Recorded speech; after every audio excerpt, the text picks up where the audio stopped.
everyone, welcome back. Chris McCormick joined by Blake Smith, and today we are in our Scottsdale HQ studio giving a run through of new Mizuno Pro irons. So Blake, give us a little rundown of the three models that Mizuno's got going for us this year. So Mizuno's been doing forged irons for quite a long time. They do their grain flow forging, that hasn't changed. So they have gone from the 2.2 series to the 2.4 series, so 1, 3, and 5. They have made some improvements as far as turf interaction goes, some upgraded tech in the player's iron, some upgraded tech in the middle iron. This one was very, very popular, something I fit a lot. This was one of the most forgiving irons for what it was, small, compact. It's interesting because they've gone smaller, but they've increased playability, workability. They've done a lot of technology upgrades here. It's gonna be fun to hit these. And I'm ready to see how good you make these players' irons look. But before we get into the bay, make sure give us a like, subscribe, and with that, let's get in the bay. All right.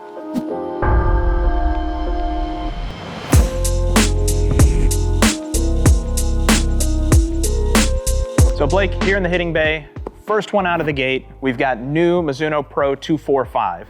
So this is gonna be replacing that 225 in that hollow cavity player's distance iron. So first impressions, what do you see here? It's a little bit more compact. From the top, it's a little bit thinner top line. So that top line's a little bit more eye-pleasing to the better player. It's still really, really sleek looking. Looks like they put a little bit of camber on the bottom here for turf interaction, but overall, I mean, it's a Mizuno, it looks great. Left that out to the right a little bit, but that was flushed. It felt really good. Just jumped off the face. Got 140 efficiency out of that right off the bat. And it's a little bit less loft than I play, but that's the category, right? So they need to be able to de-loft this a little bit, get some ball speed up. That was flushed. That felt really good. Good ball there. I mean, that grain flow forging that they do, that proprietary method, really makes that feedback really solid. Feels really soft and fast. And the 245 is also going to implement that chromoly tech that they use, just giving that face a nice pop through impact, a little harder metal than what you're going to see in the other two models. And like you had kind of alluded to, the amount of tungsten that they incorporate in this head, in the 225, we saw 30 grams of tungsten in that 2 iron through 7 iron. Now moving up to the 245, they've really increased the amount of tungsten that they're putting in that head, now using up to 47 grams in the head there, dropping the CG and making it even more forgiving and easier to launch. Yeah, so that was something with the previous version. So that previous version, a little bit hard to get up in the air for certain players. That was the complaint that I had. They knew it and they fixed that. This tungsten behind the face just feels really solid. It feels like a hammer hitting the ball. Some people are gonna really like that. It's a subjective thing. So some people are gonna love it. Some people are maybe not going to, but if it's gonna perform. And for the player out there that likes kind of that transition into more of a traditional blade style iron, 245 is gonna have that chromoly material. It's gonna have the tungsten, and that transition is gonna happen from 2 through 7 iron, getting down into the 8 through wedge. Now you get into that more compact traditional style head for that mid to short scoring iron. And that's gonna appeal to that better player. But 2 through 7, a little bit of tech there, a little more forgiveness. Yeah, and people like to think they wanna blend sets and stuff like that, and that's fine. You know, maybe the 5% of the people that do that or 10% of the people that do that, that's fine. But these companies are starting to make the long irons really jump and the short irons flight, and even in this category. So a lot of tech here. It's really good looking golf club, feels really good. So good sample there. And this is gonna be more that player's distance category like we talked about. So now transitioning into Mizuno Pro 243, this is gonna be more in that intermediate, kind of leaning towards that little better player's iron. So big story with all three of these is, like we had kind of touched on, size of the head gets smaller. Also, face progression, a little thinner top line, a little less offset across the board. And they've also introduced a little more bounce for the player out there. So if we saw something in that 2.2 series, that dug a little bit, might have had a little too much turf interaction for those of us that get steep into the ball. We've got more playable bounce across the entire family this year. Yeah, and being somebody that hits a cut, so I hit a little bit of a fade, so I have a tendency to get a little bit steep. So I'm gonna really like some of that bounce that they've introduced. You can see it right now. You can see that front line there, that leading edge, a little bit beveled. Look from the top, it's a little bit thinner. Okay, so that's gonna maybe take a little bit of confidence away from some people, but it's gonna also give some people some confidence. When I look at that, I feel like, okay, this thing's really, really good looking from the top. Can't really see the back of it, so I know that's a complaint for better players sometimes. You can't see the back of this, so let's find out how it feels. That might have been missed a little bit, left it out to the right a little bit, but it was pretty solid. So the loft difference here is gonna make it go a little bit higher, a little bit shorter. Efficiency is gonna be a little less. I didn't hit that right on the button. I hit it a little bit thin. They really are starting to pay attention to thin misses because that's where most people miss irons, especially like 6, 7, 8 iron. So that one got out there for a really thin miss. So we had talked about the different shaping, and one thing that Mizuno kind of focused on is that new wraparound sole tech. So different grinds, higher bounces, giving the player a little bit more versatility and a little bit more forgiveness getting that blade into the turf. That was flushed. That one might go in. Too much draw. Pulled it. Pretty Be happy good. with that all day. So feel difference between what you had in 245 and 243. Now you have that copper underlay really kind of going after a more soft, consistent feel. So notice big difference between 245 and 243 for you? Yeah, so I'm not really a fan of the hollow cavity. I really don't like the hollow body feel personally. I know that that's something a lot of people like. So I like the solid feel here. That previous version with the hollow body and what's behind that and all the technology and stuff, that was taking some of that hollow sound out, and I think that's why I don't like it necessarily. That's fair. But when it comes to something like this, I'm gonna gravitate toward this. It's cool because they've got some technology in this with slots. So in the 4 and the 5 slot underneath, so it's gonna get the ball up in the air. It's gonna be really forgiving down on the bottom part of the club. And then a little bit smaller slot, 6, 7, and then 8 to wedge doesn't have any slots. So right. They're really keeping in mind how this golf club is going to come through the area where most people are gonna miss it, especially in the 4 and the 5 iron. But overall, this thing feels really solid. So, and you touched on feel. Feel component is one of those really personal components to where you can't fit a player for what they feel. So on the player side, has to check that box, look good, sound good, feel good. Feel being subjective. And acoustics are so key to a player's feel. So for you, that hollow cavity sound in the 245 doesn't necessarily appeal to what you tune into your feel. But there's tons of the players out there that absolutely love that sound of that ball coming off the face. A little faster, pitch is a little different.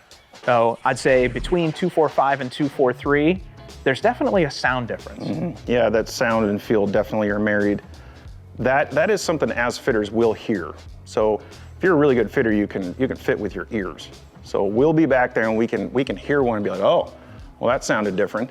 And then the player responds to that and it goes from there. So just because I don't like that hollow body doesn't mean it's not necessarily a bad thing, but it sounds really fast. This feels and sounds fast too. So there's no drawback here, which is pretty cool. So right in the middle. So now let's transition into 241, get into that more players-oriented blade style head. Okay. See what you think here. All right. So last one we're gonna test today is gonna be the 241. So this gets back into more of that players-oriented blade style profile. So how does this look at address for you? Knowing that from the 221 to the 241, they've now gone smaller, tighter, thinner, and just really kind of gone back to a much more player-oriented size and profile. So this is gonna date me a little bit. The MP33 was my first set of Mizunos. And I loved those things. They looked gorgeous. They were too advanced for me at the time. Sure. I think I was a 5 handicap maybe, which, you know, might have been able to figure it out, but this takes me back. And then I played those MP33s until my first year of college, and then I transitioned out of those. But this definitely brings me back. That top line, nice and thin, back of it, muscle back, Mizuno. It's got pretty much everything that they've done in the blade into this one. So they've learned some stuff about the way that they cut the toe out a little bit, or the heel. This turf interaction looks like it's definitely gonna dig. So this is not necessarily for somebody that's gonna be really steep, although they could probably figure it out, but this just, it looks like what it is, and it's not gonna give you much more. It's what it looks like. We're gonna find out how it feels.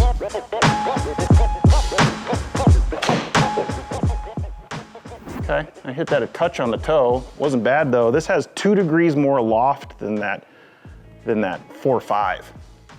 So it's gonna get up in the air. It's not gonna go quite as far, but distance isn't necessarily something you're looking for in this category. That felt really good though. On this, and you'd mentioned that smaller head profile, looking like it wants to get in the turf and wants to dig. They did reshape the sole. They gave us a little bit more camber. They increased the bounce. Yep. So they added a little more playability to that player that does kind of get into that turf more aggressively. Yeah, and that one was a miss.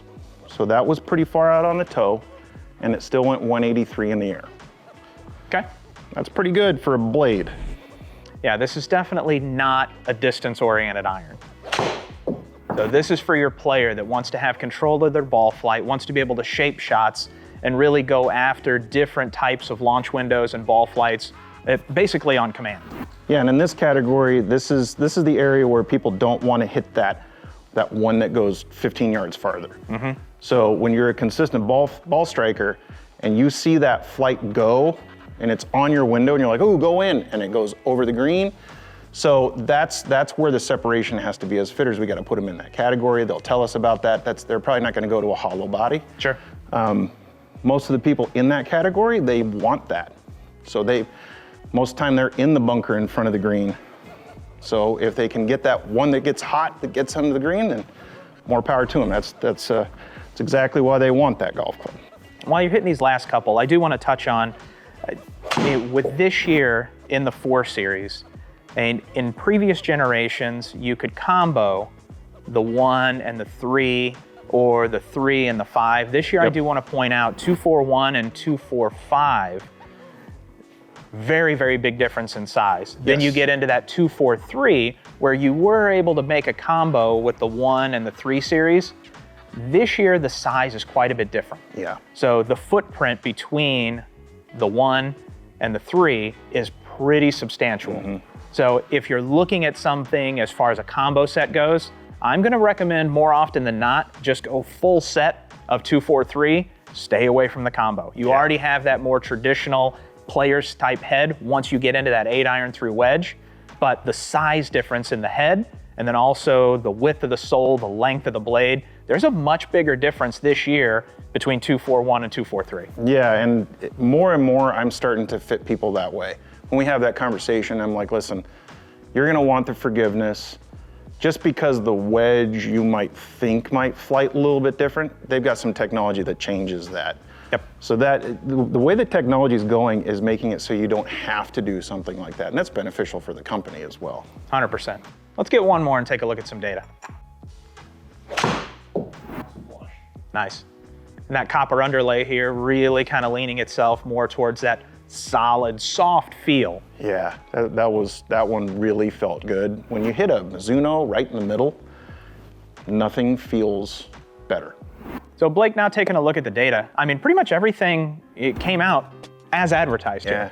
Yeah. So give us a run through what you're looking at between these 3 models. It's really cool. As far as ball speed goes, it all lines up the way it really should be. Maybe a little bit of loss with the 1, but launch angle, same kind of thing. You've got 2 degree separation between the 1 and the 5. That's pretty much what we got there. spin rate wise, you control it a little bit more with spin, and then carry distance. You know, you're not going to try to hit a bomb with a 6-iron when you're in the when you're in the 1 area, and when you're in the 5 area, you don't want all that spin, and you want some forgiveness. So it all really panned out. Standard deviation is really cool too. That is very tight all the way across the board. So all in all, it's pretty much exactly what they're looking to do with this line of the Mizuno Pro. And it's great for us at TrueSpec. I mean, having an opportunity to have some separation between the models. Yeah. So, I mean, with that, I would say when you're ready to test out new Mizuno Pro line, book your next fitting at your local TrueSpec, give us a like, subscribe to the channel, and we'll see you next time.